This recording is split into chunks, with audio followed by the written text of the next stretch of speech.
Welcome to ஆராஸ் kitchen. நம்ம இன்றைக்கி அசோகாங்கிற sweet எப்படி பண்ணலான்னு பார்க்கலாம். என்னோடய சேனல் பிடிச்சிருந்ததுன்னா சப்ஸ்கிரைப் பண்ணுங்கள், ஷேர் பண்ணுங்கள், லைக் போடுங்க. நான் இன்றைக்கி இதுக்கு ஒரு டம்ளர் பாசிப்பருப்பு எடுத்திருக்கேன். அந்த பாசிப்பருப்பை நல்லா 1க்கு 4 தடவை களைஞ்சி எடுத்துக்கோங்க. இப்போ குக்கரில் ஒரு 2 ஸ்பூன் நெய்யை விட்டு நெய் நல்லா உருகின உடனே களைஞ்சி வச்சுருக்க பாசிப்பருப்பை போடுங்க.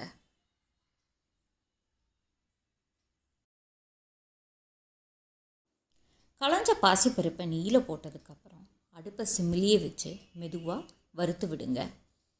இந்த பாசிப்பருப்பு நெய்யில் லேசாக வறுத்து வரும்போது ஒரு வாசனை வரும்போது நம்ம பருப்பு வேகிறதுக்கு வேண்டி 1 டம்ளர் பாசிப்பருப்புக்கு நான் இன்றைக்கி 2 டம்ளர் தண்ணி எடுத்திருக்கேன்.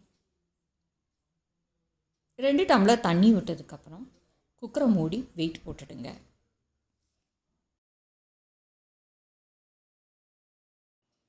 திருவாரூர் சைடில் இந்த அசோகாவை அல்வா மாதிரி எல்லா கடையிலையும் கிடைக்கும். நமக்கு ரொம்ப நல்லாவும் இருக்கும். இது ரொம்ப மைல்டு பாசிப்பருப்போட ஃப்ளேவரோட மைல்டு சுகர் கண்டென்ட்டோட ரொம்ப நல்லாயிருக்கும் இது சாப்பிட்றதுக்கு நமக்கு.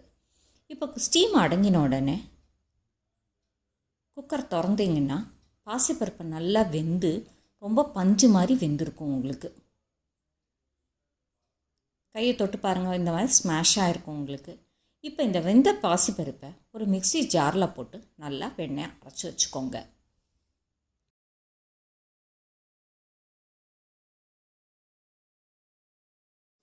இப்போ ஒரு வடை சட்டி எடுத்துக்கோங்க.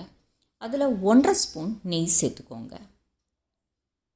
நெய் நல்லா உருகி வரும்போது 1.5 ஸ்பூன், நான் பெரிய ஸ்பூன் தான் எடுத்திருக்கேன், 1.5 ஸ்பூன் கோதுமை மாவு சேர்த்துக்கோங்க. கோதுமை மாவு நெய்யில் நல்லா வறுபடட்டும்.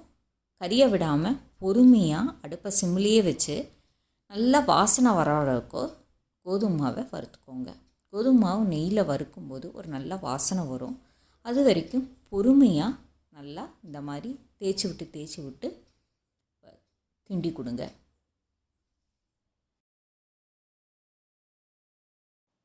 இந்த மாதிரி ஸ்டேஜில் கலர் மாறின உடனே அரைச்சி வச்சுருக்கிற பாசிப்பருப்பு விழுதை சேர்த்துக்கோங்க. அது நல்லா வெந்ததுனால வைப்பரில் ஜஸ்ட்டு ஒரு வைப் பண்ணுறதுக்குள்ளே நல்லா உங்களுக்கு மசிச்சு சேர்ந்து வரும் உங்களுக்கு. அதை இந்த மாதிரி கரண்டியால் தேய்ச்சி விட்டு பண்ணும்போது நல்லா கோதுமாவு, நெய், பாசிப்பருப்பு எல்லாம் இந்த மாதிரி ஒட்டாமல் சேர்ந்து வரும். இப்போது 1 ஸ்பூன் நெய் சேர்த்து நான் 1 டம்ளர் பாசிப்பருப்புக்கு 1.25 டம்ளர் சுகர் எடுத்திருக்கேன். சுகர் கொஞ்சம் கம்மியாக இருந்தால் பரவாயில்லன்ட்டு, உங்களுக்கு சுகர் நல்லா இருந்தால் பெட்டராக இருக்கும்னா 2 டம்ளர் வரைக்கும் சேர்த்துக்கலாம். இப்போ சுகர், பாசிப்பருப்பு விழுது எல்லாமே இந்த மாதிரி தேய்ச்சி விட்டு பொறுமையாக செஞ்சிங்கன்னா கட்டி தட்டாமல் அழகாக சேர்ந்து வரும் உங்களுக்கு. ஒரு 2லேருந்து 3 நிமிஷத்துக்குள்ளே சுகர் ஃபுல்லாக கரைஞ்சி உங்களுக்கு பாசிப்பருப்போட இந்த மாதிரி சேர்ந்து வந்துடும். பிகினர்ஸ் கூட செய்யலாம், ரொம்ப ஈஸியானது இது. இப்போ இன்னொரு ஸ்பூன் நெய் சேர்த்துக்கிறேன். அதோட ஒரு பிஞ்ச் ஆஃப் கலரிங் போட்டுக்கிறேன். இது அசோகாவுக்கு இந்த மாதிரி ஆரஞ்சு கலர் ரொம்ப நல்லாயிருக்கும் பார்க்குறதுக்கு. இந்த மாதிரி நெய், அந்த கலரு எல்லாமா சேர்த்து இந்த மாதிரி தேய்ச்சி விட்டு இது பண்ணினீங்கன்னா கலர் நல்லா எல்லா பக்கமும் சேர்ந்து வரும். இப்போ நான் 1.5 ஸ்பூன் பொடிச்சு வச்சு ஏலக்காய் தூளை சேர்க்குறேன்.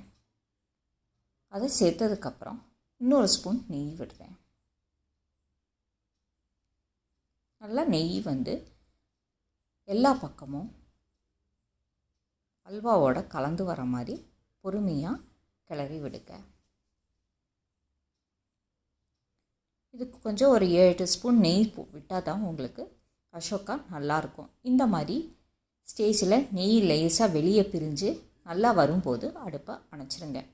இப்போ ஒரு சின்ன சட்டியில் 1 ஸ்பூன் நெய் சேர்த்து ஒரு 10லேருந்து 15 முந்திரி பருப்பு சேர்த்துக்கோங்க. அதையும் வறுத்து அதில் கொட்டிடுங்க. இப்போது நான் பாதாம் இருக்குங்கிறதுனால அதையும் சீவி அதையும் லைட்டாக மேலே தூவியிருக்கேன். அவ்வளோதான், நம்மளோட அசோகா ரெடி. அவ்வளோதான், நீங்களும் ட்ரை பண்ணி பாருங்கள், சாப்பிட்டு பாருங்கள்.